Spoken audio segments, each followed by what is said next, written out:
Are you able to see the slides? Yes, I can see the slides.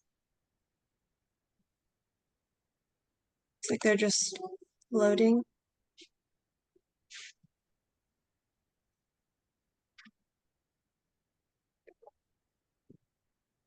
Okay, yeah, we can see them. Yeah, okay, great. So good evening, everyone. This is Payal Sharma, and I'm pursuing my PhD in French in India, that is in the English and Foreign Language University, that is in Hyderabad. And today I'll be talking about laughing across borders, translating Indian comedy in the Great Indian Kapil Show into French subtitles. So basically, it's a translation that I'm seeing in the Hindi audio, that is the native language of India, into the French subtitles. So let's go ahead. Yeah, so humor is deeply embedded in every language and culture, making it one of the most challenging aspects of translation. India is a diverse country consisting of various languages and dialects, which makes Indian comedy linguistically diverse and culturally layered. This type of comedy makes it a tough task to translate in another foreign language by keeping cultural references, idiomatic expressions, slangs, wordplays intact. And translating comedy is more than just words, it's about capturing tone, culture, idiomatic expressions, again, like slangs and puns, where direct equivalents rarely exist.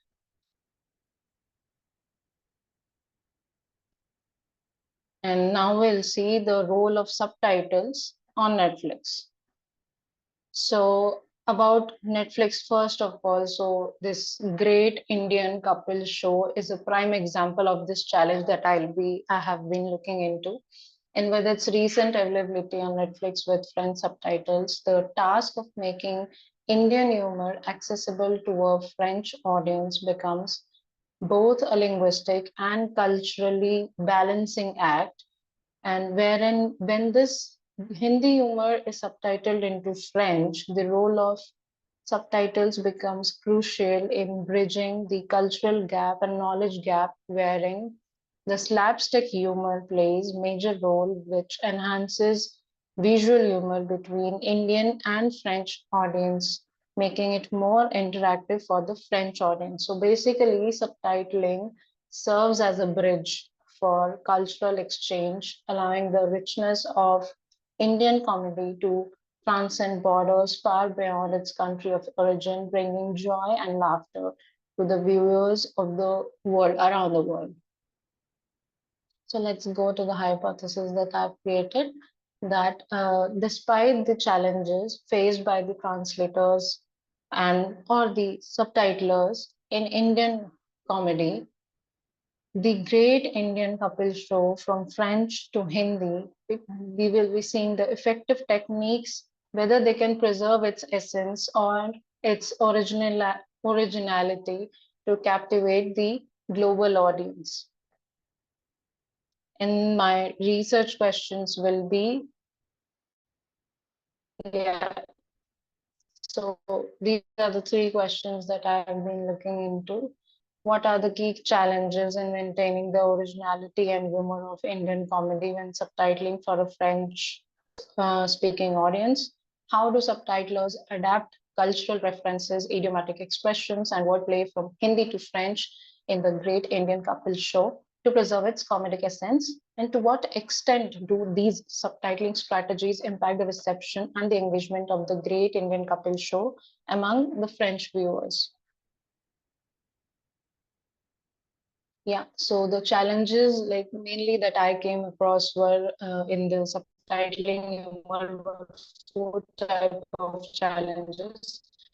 So the first one is wordplay, wherein wordplays or like even I found a few puns as well, were a cornerstone of humor in the Great Indian Couple Show, relying heavily on phonetic similarities, double meanings, and linguistic nuances in Hindi and regional languages. However, these elements pose significant challenges for subtitlers as direct translations often fail to capture the humor And the second one was the cultural references, because India is a diverse country with a lot of languages, it's a mixture of cultures.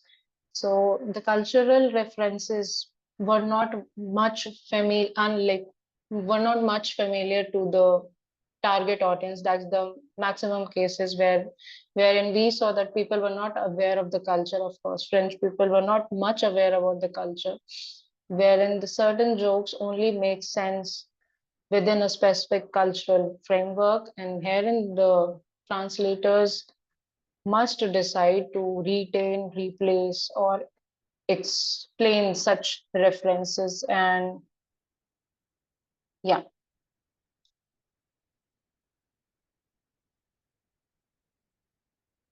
yeah. Hmm. And slapstick humor, that was the third thing that I saw. So it was, of course, it's a gesture-based comedy, slapstick and expressions that, and it's basically a visual comedy, and it's most of the times not shown in subtitles. But if you are unaware of the history and background of the gestural joke that is being made on screen, then again you won't be enjoying it because its cultural context might not be understood. And then the idiomatic expressions, wherein this was the fourth one.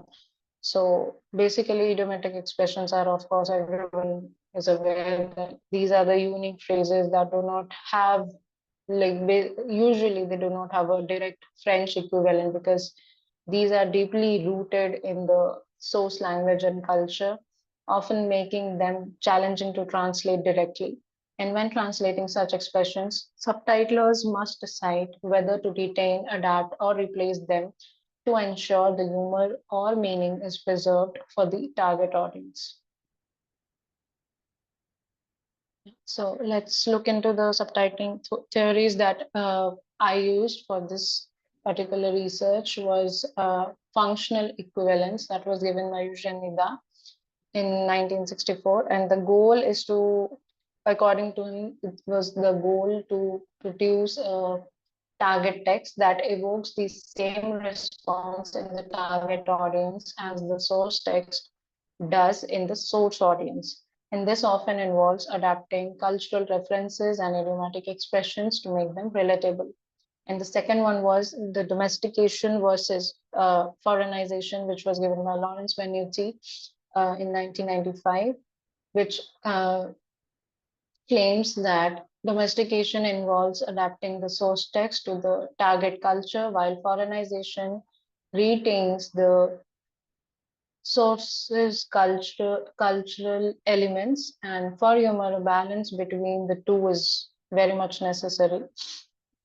And third one was the condensation and omission, which was given by Henrik Gottlieb in 1992. Due to time and space constraints, subtitlers often condense and omit less critical elements while preserving the core meaning and humor. And the fourth one was the creative equivalence. So finding alternative ways to convey humor, such as replacing untranslatable puns mainly with culturally relevant jokes. And anyways, let's dive deep into what were the examples that I found out, that I came across. Yeah, so basically, puns and wordplays are like a hallmark of Indian comedy, and mainly in this Great Indian Kapil Show. But they are notoriously difficult to translate, and subtitlers often use creative equivalents, or they give explanatory notes to preserve the humor. So the first example is a Hindi pun, wherein a original joke is there in Hindi, wherein they say Sham mein do shikanji peene ke baad. So this means that in the evening, after having two glasses of lemonade, that is the same thing. So in the French subtitle again, le soir après avoir bu du verre de limonade. So these Hindi and French ones, they have the both same English translation, that is in the evening after drinking two glasses of lemonade. But the lemonade word actually refers to alcohol. So there was, it's a pun actually, wherein you tell something else and a different meaning comes out of it. So the people only will come get to know when they are aware about the culture, because of, like, after, like, you get drunk, you take lemonade to like reduce that drunk sensation or something you can call. So it's a, and the subtitling strategy that is being used is domestication over here. And this impact that it had is the subtitler tried to keep the sense in target language as in source text without giving any explanation. So basically, this pun is translated literally, and the context is added to explain the double meaning, ensuring the humor is preserved. Because even the dialogues before that and after that were making sense that yeah, it is referring to alcohol and it's not lemonade. Yeah, and the second one is again, it was a Hindi wordplay, more of a Hindi wordplay, but okay, I by mistake I wrote pan. Apologies for that. So in Hindi, the original in the original joke, the character was saying, "ये बात हमको अभी सूझी." And the French subtitle again, C'est une prise de conscience, je viens de percuter. So, ये बात हमको अभी सूझी would mean, I just realized that it happened. And the French one is a much more explanatory to make the French audience understand, at least according to me, so that French people understand, okay, what is it about? So it's just a translation, it's just a realization, it just struck me now. So it's a functional equivalence. Why? Because the word suji in Hindi has two meanings. Suji is a halwa that we eat on the occasional festivals, you can say, and something. And the other meaning of suji is something that you realize, and the way it is translated in French. So it is by keeping the same sense and conveying the same message. That is the whole purpose of functional equivalence, which was actually preserved quite nicely in this, I would say. And then, yeah, cultural references, wherein cultural references in the Great Indian Kapil Show often required adaptation and explanation to make them relatable to the French audience. But yeah, it was done pretty well. I actually appreciate because there were the other uh, Netflix series on the on basically on humor that I saw, and the subtitles are not doing much justice, but yeah, this show had really like the subtitler tried to preserve all the nuance that can be kept. So You yeah, have 5 minutes so left. yes, yeah, it will be over. So in Hindi, like we can say that जैसे हम कहते हैं अतिथि देवो भव, हम सबका स्वागत करते हैं, and the English translation is like अतिथि, like we say अतिथि देवो भव, we welcome everyone. And French subtitle is Notre culture dit अतिथि देवो भव, on accueille avec les joies les invités. So again, the French subtitle, the English translation is our culture says अतिथि देवो भव, we welcome our guests with open hands or open arms. So the subtitling strategy used is foreignization, and the impact that is there is preserves that it preserves the cultural authenticity and making the content accessible to French audience, while some viewers might not fully grasp the depth of Atiti Devo Bhava. And but the audition of this North culture, the our culture says it actually conveys the same thing. And the another example was वो तो अमिताभ बच्चन के जैसे acting कर रहा है. So Amitabh Bachchan is a great actor, well-known actor since 1960s till now. So the English translation again, he's acting like Amitabh Bachchan. And when the French subtitles come up, they have changed the name of the actor. Il joue comme Gérard Depardieu. So he's acting like Amitabh Bachchan, which is again domestication to make people familiar with the French, to make French people familiar with the culture that is being adapted. So subtitler did a great job over here by replacing this reference with the same French famous actor that was Gérard Depardieu. And then slapstick humor, wherein, yeah, it relies on visual elements, but subtitles can enhance understanding by providing context or emphasizing timing. So the visual that happens is just a character slips on banana peel and falls dramatically. And the French subtitles comes up attention la peau de banane, and the English translation is watch out the banana peel.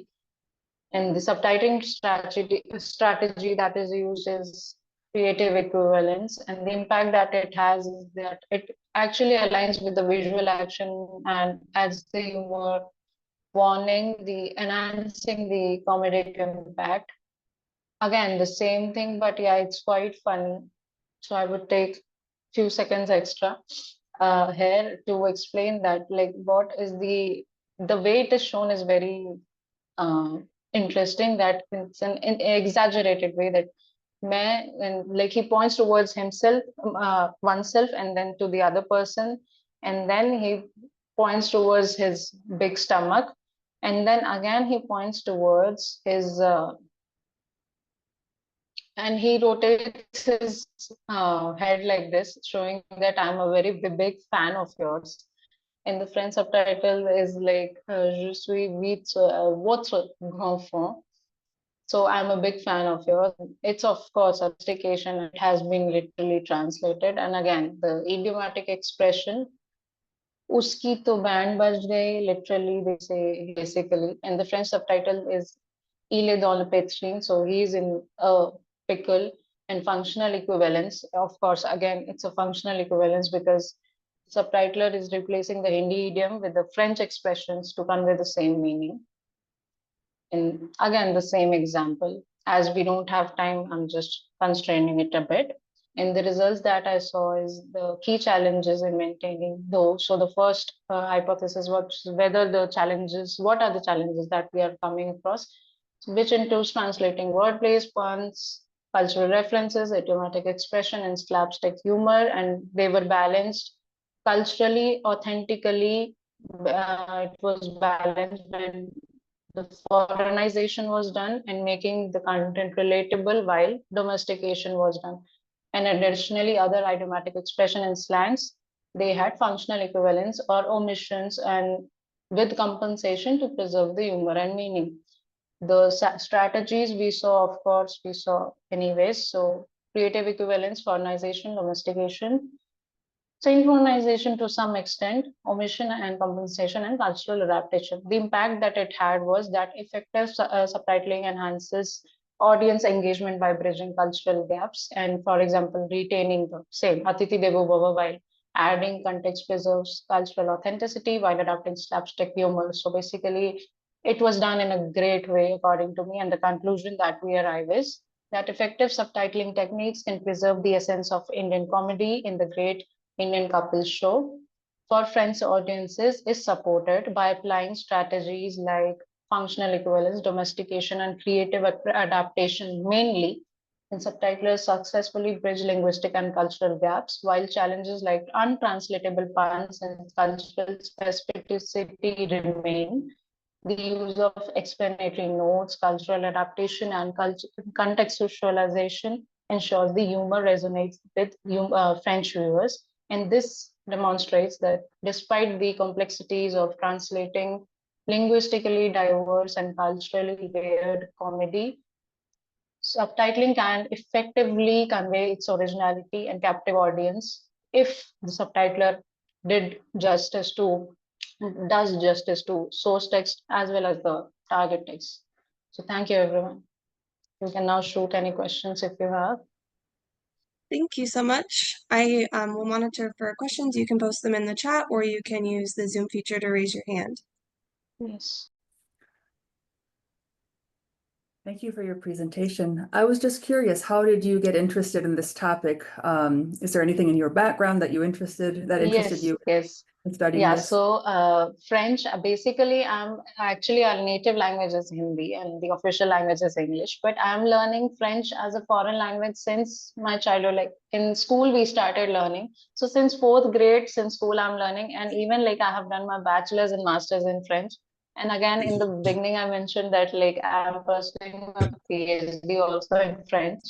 So that's why my main focus is to see, to research these translations that are done from Hindi to French. So that's how like the main agenda of my whole research is also based on this only, that I will be targeting how our native language is being shown to the French audience, and how are these people, the French people, are actually adapting or taking in or receiving. Are they able to receive the culture, the wordplay, the humor that we have or not? So that was the reason why I chose. Sounds very interesting. Thank you. Thank you so much. Looks like there was another question in the chat from Amy. Why French? Is there a story about the choice to adapt the show for a French-speaking audience? Like, why did I choose a Francophone audience, or how is it? My question is, why was there a choice made to aim this particular show at a Francophone audience? Is there a story about No, there is no story about like that, but the main motive to choose this series was because this actually, there was Great Indian Kapil Sharma Show that used to happen only at a national level in India earlier, like last few years back. But in 2024, this guy actually made a lot of money. He went successful, and people started knowing him as not only as an Indian comedian, but as an actor. So that's where he actually like succeeded quite well. And then there were people, like I have my friends in France who are living, and people are actually looking out for the Indian stuff, the Indian humor, because Indian is again a diverse culture wherein there is a mix of culture. Like we have officially like 22 languages, but yeah, the dialects are, they go up to 40 plus dialects are there in India. So in this show, this is the particular show that I came across which has all the dialects of India that are related to Hindi. So that is why I chose this program. And of course, I wanted to see how French people are actually adapting. So these are the few techniques that I came across till now. So yeah, I'll be still looking into it. No, it's fascinating because also it opens up the show to a huge audience Yeah. potentially in Africa, for instance. Yes. So in terms of the cultural impact, it's quite an interesting decision. Yeah. So are like people in Africa also watching this show by any chance, or looking into the Indian humor? Like, Well, just out of curiosity, I'm asking. it would be I mean it potentially creates a large market. Yeah. And it's not hard for people to find things, new sources of entertainment, because people in Africa have phones. So Yes. and access to and can make choices about their consumption of media. But it is quite interesting because it really it amplifies geometrically the potential Yes. audience of something that is, as you Absolutely. said, is so intrinsically Indian. So I just found that fascinating. Yeah. Thank you so much, Anna. We have a few more minutes. If there are any other questions, again, you can put them in the chat or raise your hand on Zoom.